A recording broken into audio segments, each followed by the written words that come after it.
Class 12th Indian economy से हम LPG discuss करेंगे और इतने इजी वे में डिस्कस करेंगे कि आप कभी नहीं भूलेंगे।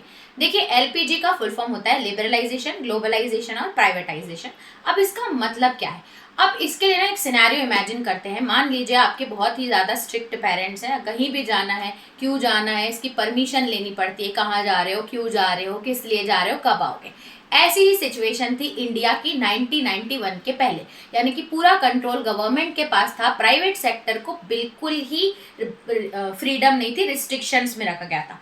फिर 1991 के बाद आई हमारी लिबरलाइजेशन पॉलिसी, यानी कि अब पेरेंट्स थोड़े बहुत लीनियंट हो गए। अब बोले हम कितना काम करेंगे, अब तुम कहीं पे भी जाके तुम काम कर सकते हो, यानी कि इसको बोलेंगे लिबरलाइजेशन, यानी कि उन्होंने रिस्ट्रिक्शंस हटा दिया। सेकंड आता है पी फॉर प्राइवेटाइजेशन।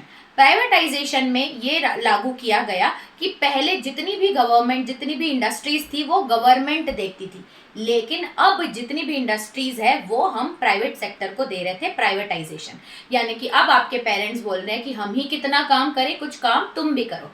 लास्ट आता है ग्लोबलाइजेशन, यानी कि अगर वो रिस्ट्रिक्शंस में रखे थे तो आपको सिर्फ कॉलोनी के फ्रेंड्स बनाना अलाउड था, लेकिन अब आप ग्लोबल कहीं पे भी फ्रेंड्स बना सकते हो, क्योंकि आपके पेरेंट्स अब थोड़े बहुत लिबरल हो गए। वैसे ही अगर इंडिया के पर्सपेक्टिव से देखा जाए तो ग्लोबलाइजेशन में अब हम पहले जो लोकल ट्रेडिंग कर रहे थे, अब हम पूरे वर्ल्ड में सामान का ट्रांजैक्शन कर सकते हैं। यानी कि ये था liberalisation, globalisation and privatisation. Liberal यानी कि रिस्ट्रिक्शंस हटाना, प्राइवेटाइजेशन यानी कि प्राइवेट इंडस्ट्री का पार्टिसिपेशन बढ़ाना, और ग्लोबलाइजेशन यानी कि पूरे वर्ल्ड के साथ ट्रेडिंग को लागू करना। Thanks for watching.